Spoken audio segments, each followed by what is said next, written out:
Anyway, shut up, you hot, damp mess. Shut up and listen to me, and take a look at this game for once in your bloody life. This is Children of Morta, right? And it's bloody brilliant. I don't mind saying so. I don't know why you're not playing it. I don't know why you're watching this video when you could be doing something with your life and playing this, or doing anything else. I'm not that good. But anyway, this is good. This is Children of Morta, and it's basically a checklist of all the good things that I think are good in games that are good, and I want to play them because they're good. I don't know if you've picked up anything from this video yet, but you might be clued in on the fact that I think this game's quite good.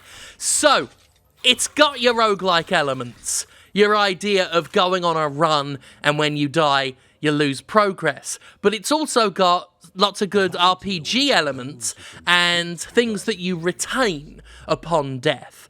And it's got dungeon crawling in it. It's got some similarities that one could draw with a game like Diablo. It's bloody gorgeous. It's got that pixely art style, but really rich in detail. The environments have a near painted quality to them. The animations are luxury animations. I talk about that in several things. When I talk about animations, I talk about how luxurious they are, and they are abundantly luxurious in this. It's also a game about family. It's about the Bergson family in particular. And as you progress through the game, you unlock new members of the Bergson family to play. Each one is leveled up individually, and they retain their levels across runs. So even if you die, you lose your progress in the map, in whatever map you're on, but you retain your experience, and you retain any gold you pick up. And as well as individual levels, there are bonuses that can be shared by the entire family. You can spend gold that you find in dungeons back at your home base to unlock various upgrades for the entire family. You know, increased damage, increased agility, movement speed, all of that kind of stuff. Also, as you level up individual family members, they have their own perks that can be shared among the family. For instance, John here, the head of the Bergson family, once you level him up enough, he will unlock a health boost that will raise max health that will apply to every member of the family. Each member plays quite differently. You got John here, who has a shield, not so good at dodging enemy attacks, but has a big shield to block them and swings with a sword. You later unlock Linda, which is my personal favourite character that I've unlocked so far, who fights with a bow and arrow, so you've got a lot of ranged ability there. There are other characters as well, one who fights with daggers. Kevin fights with twin daggers, is more stealthy and can go invisible. That's one of the skills. Every character, as well as having a different playstyle, also has different skills to unlock, and very much like a Binding of Isaac or another roguelike, there are temporary bonuses that will only last with you on a run, various items that you can find that will give you active skills or passive abilities. For example, for a very simple passive ability, you increase movement speed. Let's go with that again.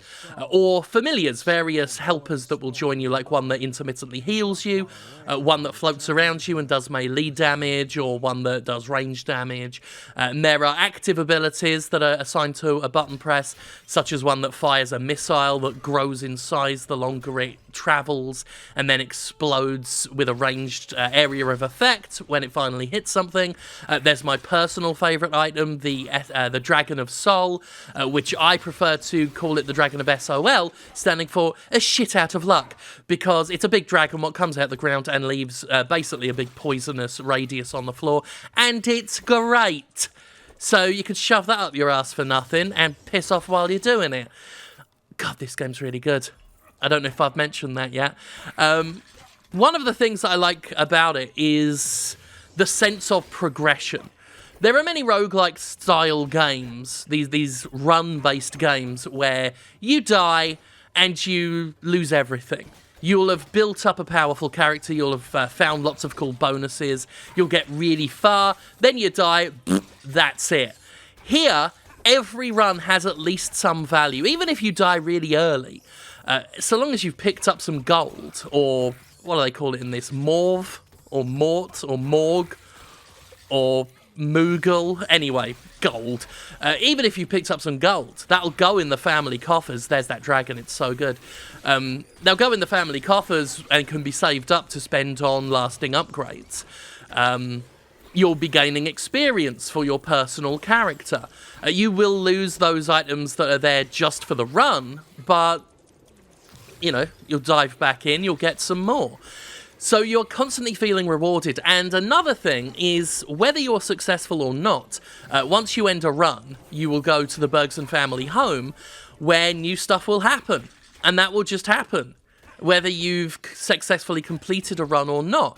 Obviously, successfully completing a run will unlock new dungeons, so the story overall will progress only if you succeed.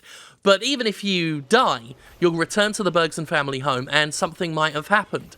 One great thing this game does is when it's in the homestead, intermittently it will unravel a story about a new member of the party, or rather a new future member of the party. As another Bergson comes into their own, they learn about their own abilities. Like, one early story is about Kevin, who is a young, you know, hot-headed teenager who wants to fight for the cause and join the family and all that stuff. But the mother is against it, the uncle is encouraging it, and eventually he is trusted and joins the party, and you can play as him.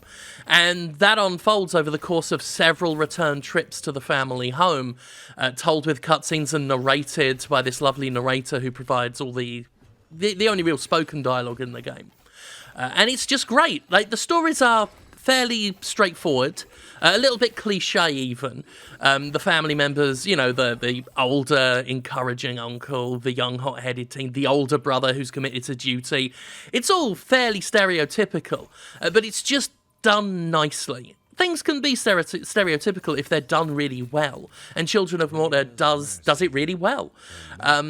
So that's one of the things that really keeps you going. When I play even a really good roguelike style game, or a roguelite, if you will, sometimes if I do a really successful run, and I either win or lose, I'm not tempted to go back again for a while. I'll take a break, because starting from scratch after all of that is just a little bit unencouraging, a little bit discouraging, I should say. Sometimes it feels just a little unrewarding even, because you're like, oh, I've got to start all over again. And I don't feel that here, because every time I play, I'm building towards something. I'll be unlocking something. And even if I travel to dungeons I've already completed, there's new stuff in there. There will be some new little side quest. You'll go into a cave and there will be an event in there. Or you'll meet a family member who's doing something. You will find new items, even if it's just a new bit of lore or a new cosmetic little souvenir to have at the family home. There's always something. And that's why I've been unable to stop this game. It's really nailed that idea of the one more go. This is the one more go factor in game form. Every time I start it up, I can't stop. And I'm always compelled by the game itself to go forward. It's not just that it feels good to play, which it does. It's just a constant reward to play it. And as far as the game itself goes, it is a rock-solid dungeon crawling game, with each character feeling unique and having lots of cool things to upgrade. The monsters are interesting to fight. Some of them are annoying. Every now and then, like, some enemies are designed to basically circle you and attack, which is fine one-on-one, but if there are groups of them, it can get a little bit frustrating when there are bats backing off and diving into you, rather. Little purple corruption monsters that will circle you and hit you from behind and then run away. They're all fine on their own, but sometimes you'll get just a whole mob of them and it'll be irritating. But it's a brief irritation. You know, it makes me swear at the TV a few times here and there, but for the most part, I'm just having a laugh with it. I think some might find the melee combat a little simplistic,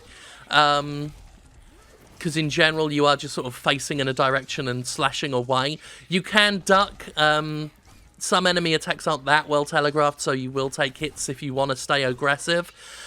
But any flaw is minor and temporary and really just tiny in comparison to what a great experience this is, and how each character feels different. One character is maybe not so good at mobs of enemies, but great at bosses, or vice versa. You can get a second player involved if you want. Children of Morta is just fantastic. I can't recommend it enough. It's good!